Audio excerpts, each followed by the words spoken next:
Hi guys, and welcome to another 5 Reasons. I hope you're all doing well. This is probably going to be the last video regarding this particular genre, shall we say.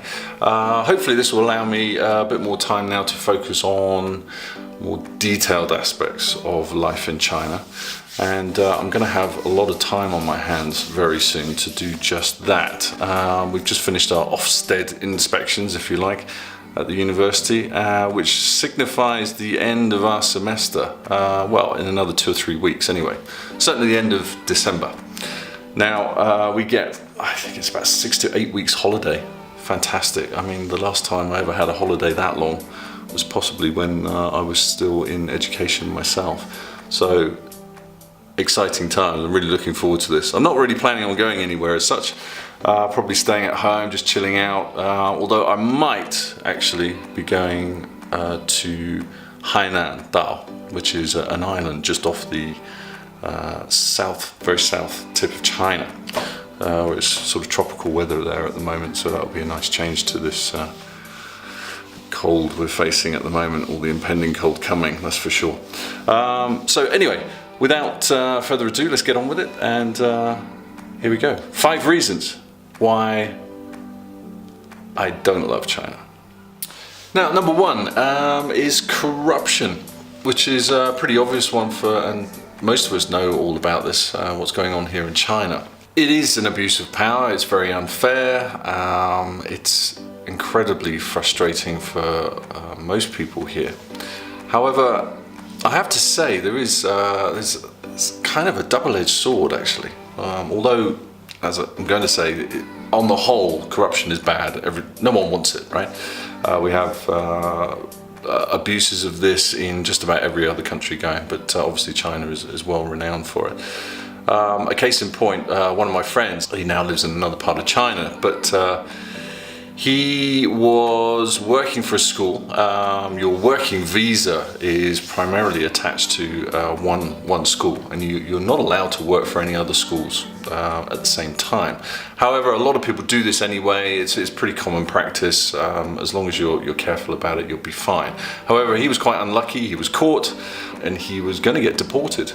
However, due to the issues of corruption here, he was able to actually buy himself out of that and bribe a certain person, shall we say, and he was able to stay. So although corruption is on the whole a pretty bad thing, obviously it can work in your favor if you're in a bit of a scrape. Number 2, toilets.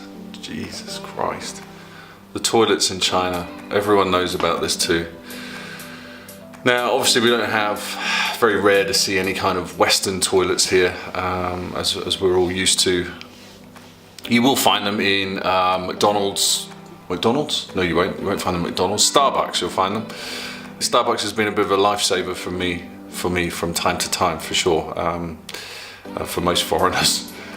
But yes, we've got squat toilets here in China. Now, if you've got bad knees, forget it, like me. It's very difficult.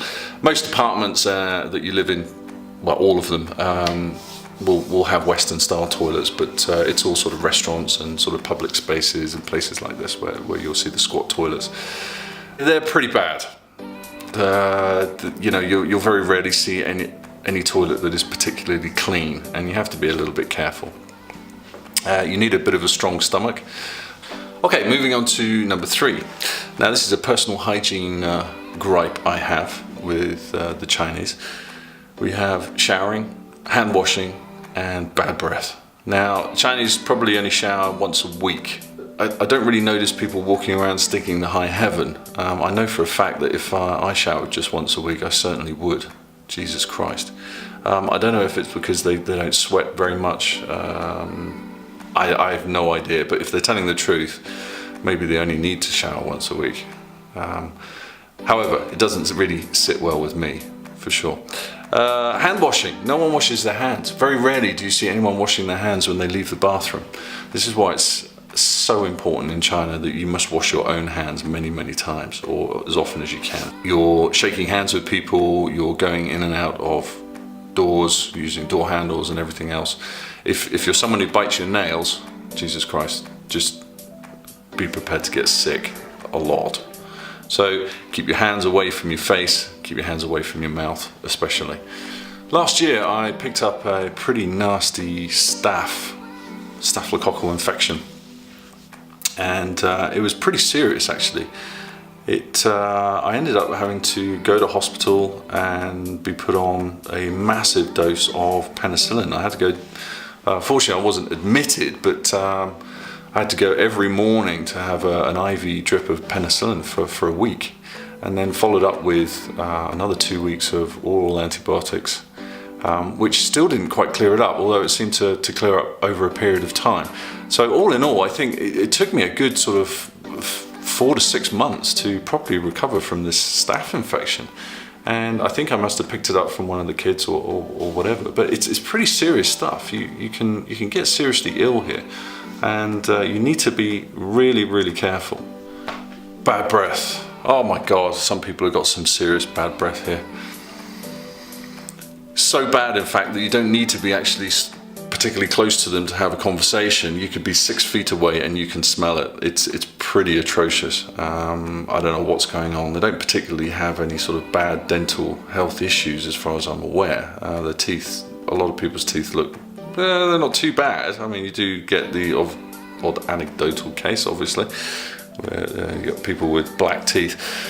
But generally speaking, I don't know what's going on. I don't think they use mouthwash, and I think if more Chinese people did, there wouldn't be this issue. But Jesus Christ, breath from hell. Okay, number 4, and I'm talking more about the behaviour here in China. Spitting. Spitting's another big one. God, it's frequent. It's quite frequent. It's happens a lot, and it doesn't discriminate with any particular age or gender. Men, women, old, young, pretty much everyone does it. Not so much the teenagers, and I think the younger generation now are beginning to understand that this is pretty disgusting. It's not so much the frequency, but the worst thing about it is the audibility of it. I mean, when Chinese people spit, my God, they let you know about it as well. It's really hocking up a good one, making as much noise as they possibly can in order to... Jesus Christ. It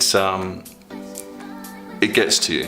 It really does get to you. And then obviously walking around the streets, you see spitballs all over the floor, and you're trying to dodge them, and for Christ's sake, don't put your bag down on the floor, which is sometimes, you want to do that. You want to put your bag down so that you can adjust your coat or put your scarf around your face a little bit better. You need to be careful, yeah, and it is disgusting. Now, another aspect of this behaviour is a general lack of awareness. Now, I mentioned this in my last video about how polite Chinese people are, and they are very polite as long as they know you. They're not very polite to strangers from that sort of first contact. People not holding doors open for you, pushing in line, this kind of thing, and also a general lack of personal space, privacy. Now, there's a lot of people in China, and I think this is a lot to do with it. But as I mentioned at the hospital, for instance,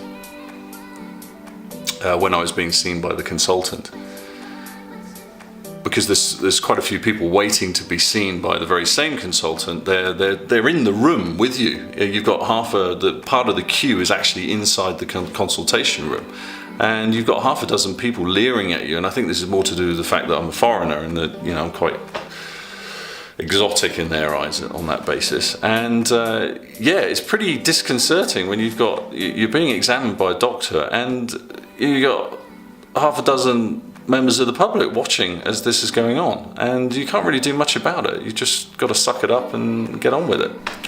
And last but not least, number 5, driving. The traffic. People driving in China, they can't drive. To be quite honest, it's highly dangerous to be a pedestrian here. I swore blind I would never ever buy a car here in China. I think I'd be dragging people out of their cars every 5 minutes. The road rage projected by me would just be intolerable. I wouldn't be able to control myself. So I vowed at that point I'd never never ever buy a car here in China. They are so bad. I mean, I think sort of 10, 15, 20 years ago, most people would be buying their driving licenses, which is crazy, it's ridiculous. Again, this all stems back to the corruption. I think it's a little bit better nowadays. But you have to understand that because the majority of people do drive so badly, that even if you are a good driver and you stick to your guns, you say, no, I'm not going to be like that. You can't. It would take you 3 times longer to get anywhere. And so you find yourself compelled to actually drive in exactly the same way in order to get somewhere quickly, which just propels the situation to even greater heights of insanity, really. Pedestrian crossings are useless. Forget it. They're just as dangerous as crossing at any other part of the road. Drivers will, in fact, even speed up when they see you crossing and challenge you. And you will find yourself having to stop halfway in the middle of the road on a zebra crossing just to let them go by, otherwise they'll hit you. It's insane. It's absolutely insane. I have seen a couple of pretty nasty accidents, and not too many, fortunately. The only silver lining to this is the fact that people don't drive particularly fast here in China. If they did, there'd be carnage on the roads every day. And because of the congestion issues and things, you can't drive particularly fast. So mainly you get sort of fender benders and what have you. But another big issue is the fact that people drive while using their phones. I've seen people watching videos on their phones while they're driving. I mean, it's absolute chaos, to be quite honest. Okay guys, if you have any questions, please leave them in the comment section down below. You can also find me at minds.com and Google. I'll leave those links in the description too. So as always guys, please like and subscribe, and I'll see you in the next video. Have a good day. Bye bye.